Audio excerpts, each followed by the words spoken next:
I've always told you I love the consortium, the polling consortium that you guys have put together, people who we can trust. One of those people, one of those firms is the McLaughlin brothers, and I love the both of them. John McLaughlin was out there talking about the fact that if we don't address healthcare, he thinks that Trump voters will vote Democrat. You think this new, and I get the Democrats created it, right? They passed Obamacare with no votes. They subsidized it with no Republican votes. And now we Republicans have the hot potato. But the bottom line is healthcare premiums are going to go up in 29, 28 days, whatever it is, at the end of this month. And therefore, if we don't do it because we're in charge, we're going to get blamed. Not fair. I get it. But the bottom line is what is it that we need to understand about healthcare right now from where the public is? Well, first of all, the problem you have with Obamacare is Obamacare was made to empower insurance companies. Insurance companies getting all this. I mean, it would be so much better if there was something established that the health care. I mean, if you look at what is being spent per capita on health care through Obamacare, man, can you imagine the kind of money you could put in you can only touch it for health savings account for each one of these people? I mean, anybody who has ever gone to the doctor and asked, all right, what does this cost? And they tell them, all right, what would this cost if I paid cash? Would be shocked at the difference Have in you ever those two done that? Have you numbers. ever done that, by the way? And Have I've you ever done it asked? many times. Yeah. Absolutely. And what do they say? I want Absolutely. to know your experience. What do they say when you say that? It's usually a tenth. But the funny part is my experience, Robert, when I go, I'll say, how much would that cost? They go, oh, don't worry. You have insurance. They don't want to tell you, right? So they do. I've always found my experiences when I ask places, oh, how much would this cost? They go, oh, don't worry about it. You have insurance, or it's your co-pays only. They don't want to actually have a conversation because I It's like think a they want car to defend. dealership doesn't want to tell you how much a car costs. They want to tell you what your monthly payments are. That's how they make their money. Right. It's funny how that works, by the way. I did that with our last car. It was funny. I saw some tips online. I tried to do this. It is funny how, like, when you call and say, hey, I did this to this one dealership. I said, hey, you're far away. Let's come to an agreement. If we come to an agreement, I'll drive out there and give you the money. And the guy's like, well, why don't you come in? And I'm like, no. I'm not like, they don't want to actually engage in that conversation. And I think healthcare is the same way. They don't want you to know. They don't want you to know. So, They don't want you to Robert, know. I played this game with the panel that we have on the show on Thursday. Every Thursday we have a panel, and I played a game because my colleague on the huddle in the morning. It's a live show we do. We talk about politics. Rachel Bade got Matt Boyle of Breitbart, Mike Cernovich, and some others to talk about these ACA, the Obamacare subsidies. What do we do? Surprisingly, a lot of folks in MAGA world are saying if we don't, in some way, shape, or form, extend them, we're going to get killed at the ballot box and we lose our majority. And so the question I have for you is, I did this with the panel yesterday. Republicans currently have no plan. Johnson says they might have one next week. Who knows? But my question to you is, politically speaking, is unpalatable as it is to say we need to extend these subsidies for a problem that we didn't create, for a healthcare plan that we didn't create. Are we in political peril if we don't do that? Because Tony Fabrizio, the other pollster, went up to the Hill and said something like, hey, focus on drug costs. What is it that we should be doing? And how, I mean, like, these subsidies expire. Are we going to own the political hot potato? I think the Republicans are. And so what I would suggest is make a pact among themselves that there is going to be a real replacement for this. And so if you're going to hold your nose and extend these subsidies, that you're going to do it one time with the understanding that we won't do it again and that there's going to be a replacement for this system before then.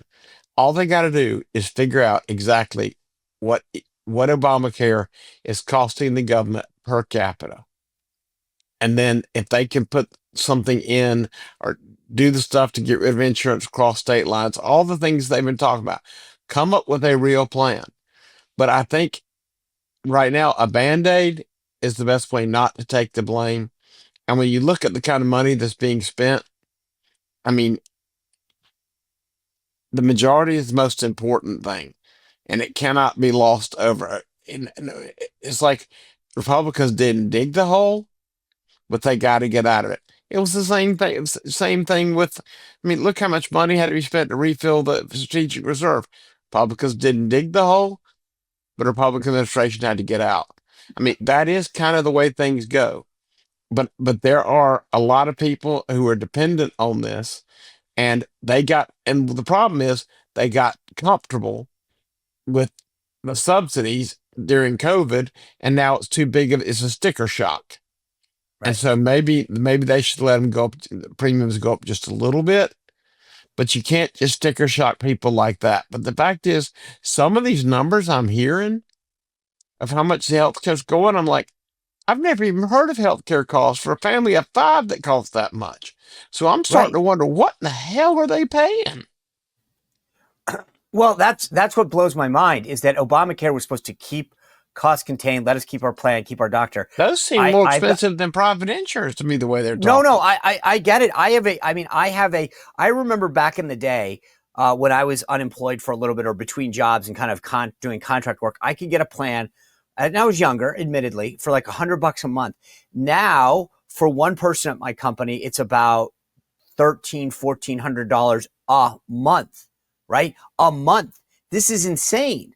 And I again, to your point, it's almost like I want to take this further. Democrats dug a hole, then they dug it deeper, and then they grabbed us up top, pulled us into the hole, and said, "You get us out." Right? Like it's not just that we're in it; they grabbed us, pulled us down into the hole that they dug deeper, and said, "You guys get us out." But the question that I think, like, so when we go down this rabbit hole, because I'm with you, we got to look. Republicans, it's on them that they don't have a replacement plan. But it is what it. We are where we are. We need a Band-Aid.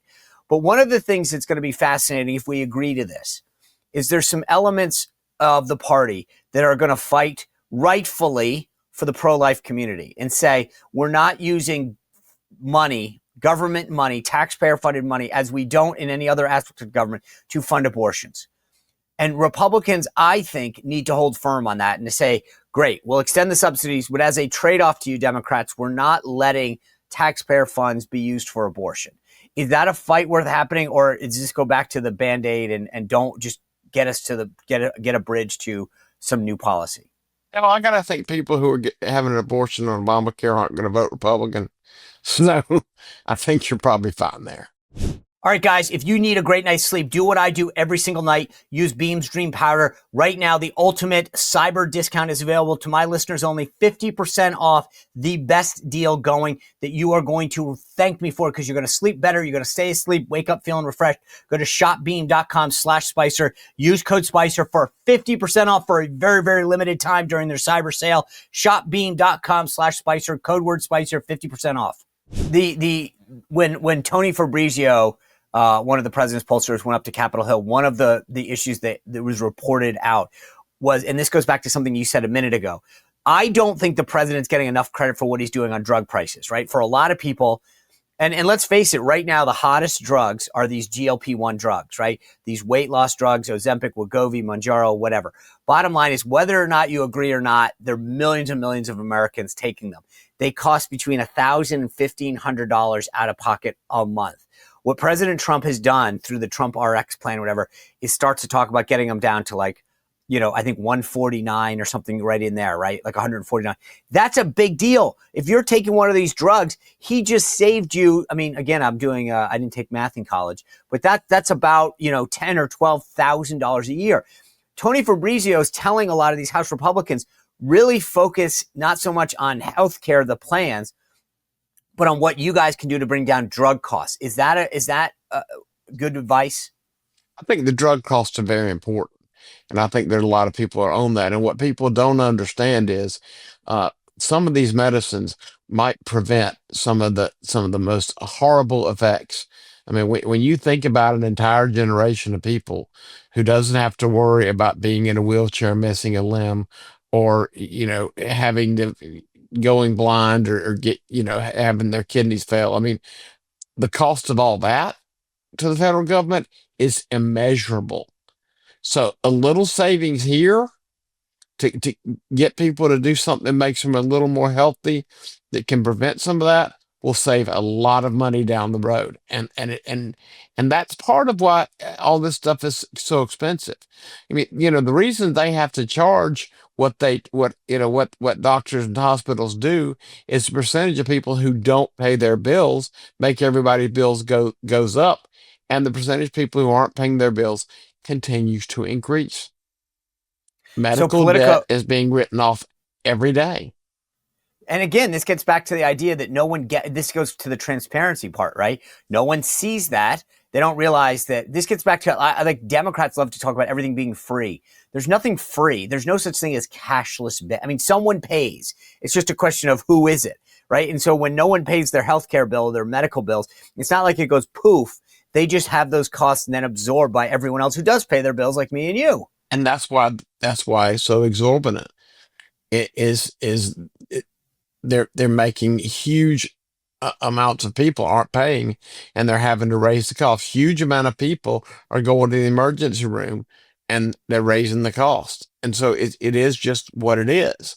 And that's the problem is they've got to have an all-encompassing answer to this. And I like the idea of some kind of a health savings account that you can't use for anything else throughout the year. And whatever you don't use, you can have back at the end of the year. But that pays for your health care bills. I And see. I I love guarantee that. you And they then can put more money in that account than they spend on Obamacare at all. the funny part about this is, let me just run this by you, because again, here's a guy who you shouldn't take medical, health, legal. I'm trying to think of the other advices you shouldn't take from me, but I'm smart enough to know this. Let's say you took that. Let's call it $1,500 a month. Let's call it $1,000 a month. You take the $12,000 that I pay for employee health care, put a catastrophic account on the side, meaning you get cancer, you get really sick, you get some. Okay, so that covers that, and those can be bought pretty cheaply because of that. But you take that $1,200, you put it in a medical savings account, and then let people go to the doctor. And I guarantee you, getting back to your point, the transparency changes real quick because doctors now start to compete. It's $100 for a visit. They'll tell you real quick because they're going to have to compete with each other. So now I know I've got $12,000 a year to play with. By the way, if I don't use it, I roll it over. I can go somewhere else. If I want to buy a pair of prescription glasses or something like that. But like suddenly the marketplace completely changes because of competition. Absolutely. And the thing is, it starts getting people used to having, money that's saved that they can't touch. And that is a far better way, to deal with this. That is a far better way to deal with all these things.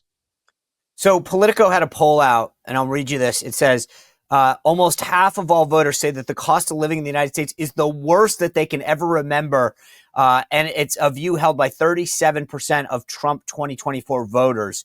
It gets worse, it says. This is Politico's poll. Americans say the affordability crisis is Trump's responsibility, with 46% saying that it is his economy now and his administration is responsible for the struggling costs that they're dealing with. Is the answer, going back to what you said a moment ago, to communicate more effectively what they're doing? Or is the answer, and maybe it's a hybrid, to figure out new policies that will drive down costs? Like, so is it, hey guys, you don't realize that it's not as bad as you think it is? Or do we need to do more on the policy front? I tell my employees all the time, one of the golden rules we have, I call them Robert's rules, are it doesn't matter how hard you're working if no one knows. And I'm a big believer in that. And so the fact is, you need to tell. I mean, Bill Clinton, he didn't get famous for saying, "I feel your pain," because he didn't make people felt like he felt their pain. If Trump were to say, "I know you're not where you want to be, and I will not rest until we get you there. Hang on just a little bit longer. The policies we've put in place are working. Things are better, but they're not good enough." I mean, just I will not rest, and then let that disseminate. He is so good at messaging, and I just think if he can just indicate that, just that idea that he understands, and he's trying to get there and go through all the things he's doing. I realize it is his inclination to go through all of his accomplishments, but the thing is, his accomplishments are very good. And he can make the point, this is the road to getting there, but we're not done. We've been here 10 months. We're not done.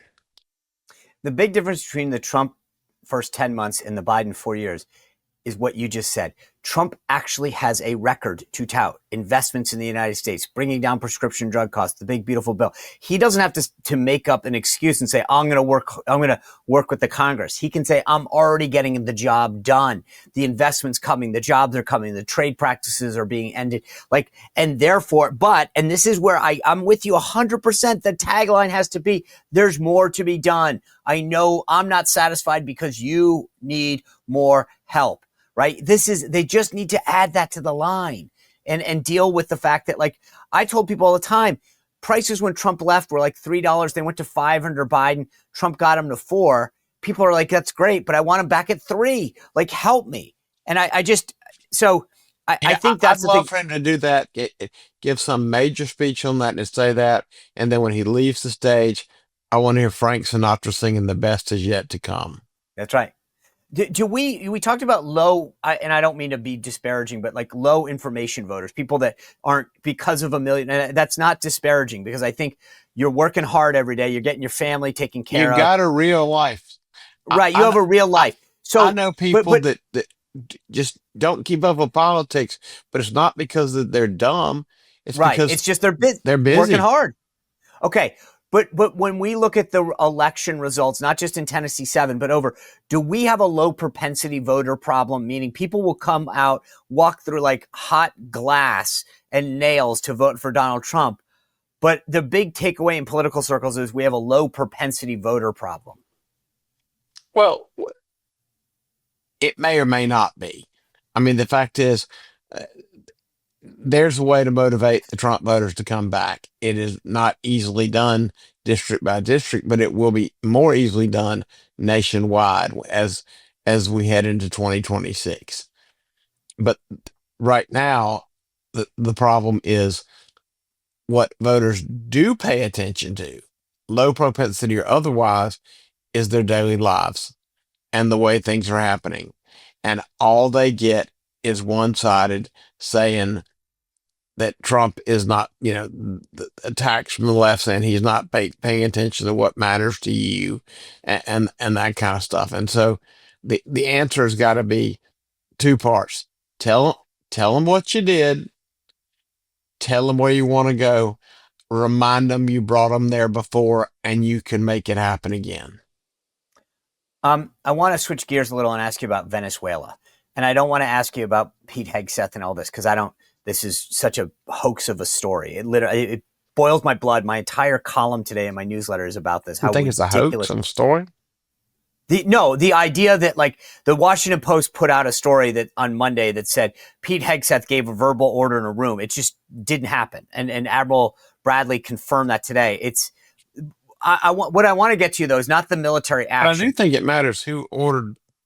Oh, no. I do know who ordered it. I mean, it was not Admiral Bradley's very clear. I ordered the strike, and Pete Hegseth didn't tell me to do it. I did it because he gave me the authority to do it. Right, but who ordered the second strike is the question. Bradley. He said it. And did he know there was people hanging onto a boat? Yes, but they were hanging onto a boat that had to be sunk. I mean, Bradley's point I guess we haven't seen the video. I mean, if it was just a piece of the boat, no U.S. commander would do something that so clearly. Right. No. Look, the reason I say this is to your point. I agree with you. Admiral Bradley is a 4-star admiral. He was the head of Joint Special Operations Command, and I'm certain that he knows the laws. Right. He was part of SEAL Team 2, 4, and 6. One of the literally first people in Afghanistan. This guy is a certified badass. He knows rules of engagements. He doesn't my point is this idea that the media is trying to pretend that Pete Hegseth was off there trying to kill babies and puppies when it was a 4-star Navy SEAL Joint Special Operations Commander that made the decision is what I think is the hoax, not the operation. But the reason I'm asking you about Venezuela is there are a lot of people in the MAGA world that are saying going and one thing to take out a boat coming to the United States with drugs. It's quite another to put ground troops in Venezuela. I'm not sure that's America first. I do actually am concerned. Now, first of all, I believe President Trump always has something up his sleeve, by the way. He did it with Iran, and he sort of triangulates in a way that no one saw coming. That being said, I do think boots on the ground, should we ever go in that direction, would be a problem for the America First crowd. Yeah, I don't think anybody really wants to see that. Now, I don't think they mind seeing missiles hit the ground. Oh, right. I don't think they mind seeing bombs hit the ground. And if that means that a drug den in, I mean, where the stuff is being warehoused or where some cartel leader lives, get bombed inside of Venezuela, I don't think people mind that so much. And then, like, Venezuela has the technology to shoot down one of our planes. Yeah, no, I'm with you on that. So that's the line, right? Kinetic action is acceptable, but boots on the ground probably is where the line is. Yeah, and the odds are the Venezuelans bought those anti-aircraft batteries from China that China swore could shoot down our stealth that Iran had that never saw them coming. Yeah. The last thing I want to ask you about real quickly is there was J.D. Vance did a sit down with a NBC News reporter, and he said that anti-Semitism is not exploding on the right, meaning for all these people who are saying that we've got a growing issue of anti-Semitism on the right, J.D. Vance's explanation was, yes, there's some bad apples in the bunch, but we are not seeing this, quote, explosion of anti-Semitism on the right. Yeah, is anything? There's always been some extremists who are anti-Semitic on the right, but the difference is, one, I don't think it's growing at all, and two, where it's growing and exploding is on the left. Yes. And that's the truth of it. I mean, have there been neo-Nazi kind of crazies who were anti-Semitic? Yeah, and they were there 10 years ago, and they were 20 years ago, and they were 30 years ago, and they ain't growing. But what's happening on the left is what you should be concerned about, because even those crazies on the right, a lot of them just going to want to go live in some compound, and they don't do anything about it. On the left, they stand in front of them and they yell at kids trying to go to class, and they raise money that ends up getting in the hands of terrorists who are actually doing some of this stuff. So, I mean, I think you need to focus on the left anti-Semitism. That's what's killing everything. 100%. Robert Cahaly, love what you guys do at Trafalgar. Always appreciate your insight. Have a great weekend and Merry Christmas. Merry Christmas to you as well. And you have a great weekend, and you have a great rest of your holiday season. I will. Thank you. Well, if you enjoyed this content, make sure to like this video, subscribe, and click the notification bell to get more.